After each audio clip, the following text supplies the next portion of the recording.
Pagi itu, seorang pria dikejutkan oleh surat kabar yang dibacanya. Pada bagian berita duka tertulis namanya, artinya ia dikabarkan meninggal. Sementara sebenarnya itu adalah kesalahan redaksi harian itu yang mengira ia meninggal, padahal yang meninggal ialah salah seorang sanak saudaranya dengan nama belakang yang sama. Namun, yang lebih menjadi persoalan baginya adalah komentar yang tercantum dalam kolom kedukaan itu yang berbunyi, "Sang Raja Dinamit meninggal." Walau sebenarnya karyanya banyak, tetapi rupanya masyarakat hanya mengenalnya dan mengenangnya sebagai penemu bahan peledak dinamit. Malahan ada komentar tambahan yang memberinya julukan sebagai saudagar kematian, The Merchant of Death. Merasa sangat terperanjat dan sedih atas komentar-komentar itu, pria tersebut memutuskan untuk membuat perubahan di dalam hidupnya. Ia bertekad untuk kelak pada saat dirinya meninggal, ia dikenang dengan cara yang berbeda. Sejak saat itu, ia kian memperbanyak perannya di dalam kegiatan-kegiatan ilmiah dan sosial yang memberikan sumbangsih bagi dunia dan kemanusiaan. Bahkan, sebagai industriawan yang kaya raya, akhirnya ia menulis warisan untuk menyumbangkan harta peninggalannya bagi pemberian penghargaan tahunan kepada barang siapa yang memberikan kontribusi besar kepada dunia dalam bidang fisika, kimia, medis, kesusastraan, dan perdamaian. Sekarang kita mengenalnya sebagai Nobel Prize, hadiah Nobel. Ya, pria itu adalah Alfred Nobel. Tanpa sengaja, kekeliruan berita duka tadi telah berhasil membuat Alfred Nobel hidup menurut gambaran akhir kehidupan sebagaimana yang ia rindukan, yaitu seorang yang mencintai kemajuan, kemanusiaan, dan perdamaian di dunia. Ia ingin dunia mengenal kiprahnya dan mengenal tujuan hidupnya yang sebenarnya. Hasilnya, sekarang ia memang dikenal dan dikenang dengan cara yang sungguh berbeda. Ketika Tuhan Yesus naik ke sorga, ada catatan penting yang kita baca dalam narasi pendahuluan Kisah Para Rasul.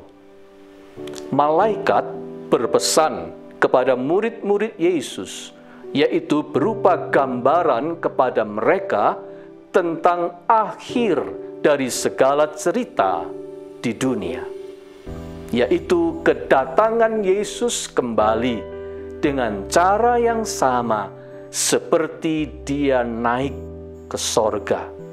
Kisah Para Rasul 1 ayat 11.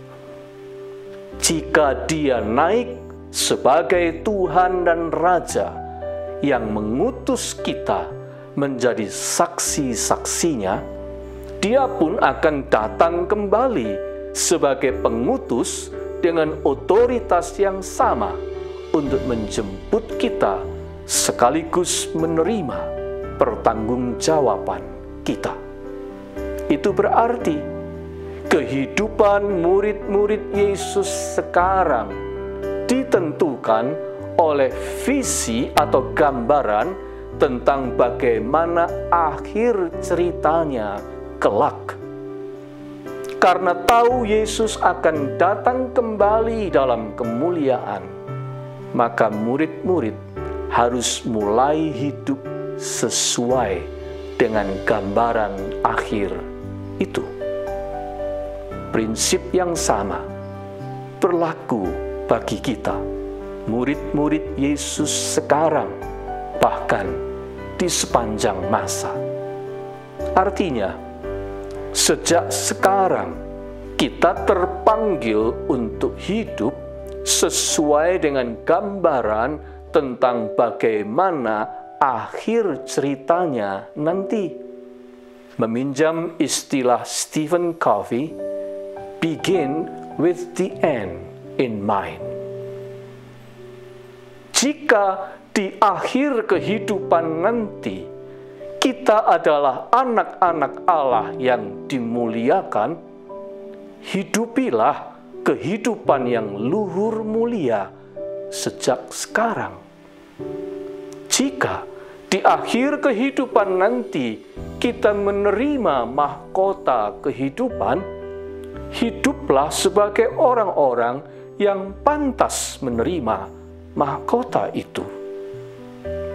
Jika di akhir kehidupan nanti kita berjumpa Yesus muka dengan muka, kenapa tidak kita persiapkan perjumpaan mulia itu sejak sekarang? Jika di akhir kehidupan nanti kita adalah warga penuh kerajaan sorga, kenapa tidak sejak di bumi ini kita menerapkan kasih, kebenaran, dan keadilan yang adalah prinsip dan nilai yang berlaku di kerajaan sorga? Pengarang Mark Twain pernah berkata begini, "The two most important days in life are the day you born and the day you find out why." Dua hari terpenting dalam hidup ini.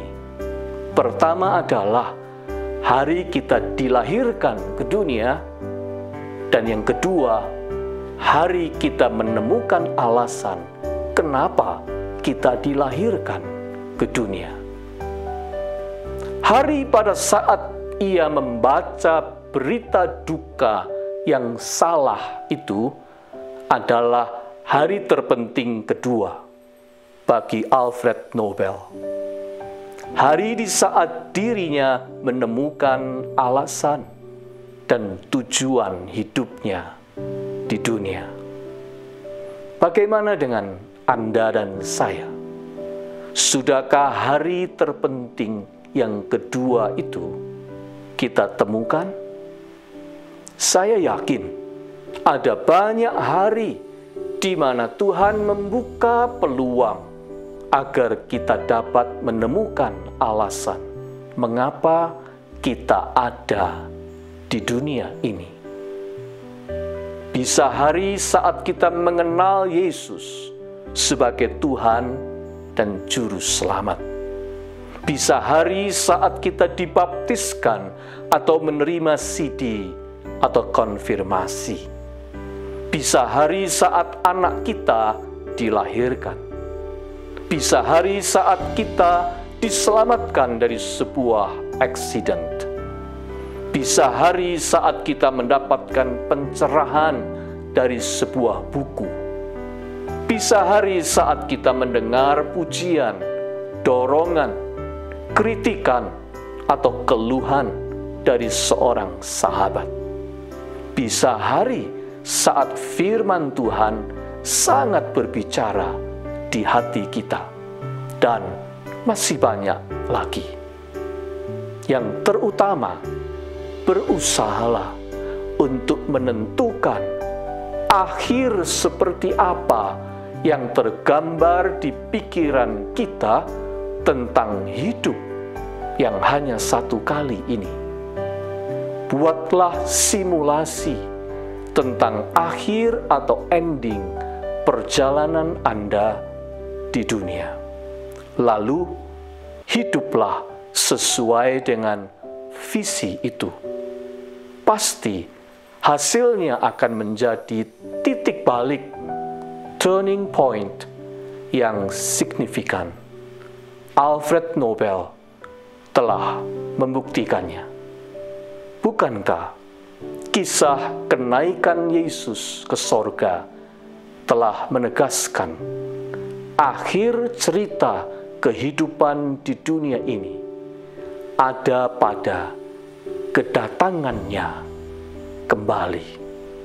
Dengan kata lain, itulah visi setiap orang Kristen. Jadi, hiduplah sesuai dengan visi itu. Hiduplah sebagai orang-orang yang siap menyambut Yesus datang kembali. Bapa, Engkau menganugerahi kami banyak hari dan sekaligus kesempatan untuk terus berbenah diri. Tuntunlah kami untuk menemukan jawaban untuk apa kami ada di dunia ini, agar kami hidup seturut yang Engkau harapkan dari kami. Amin.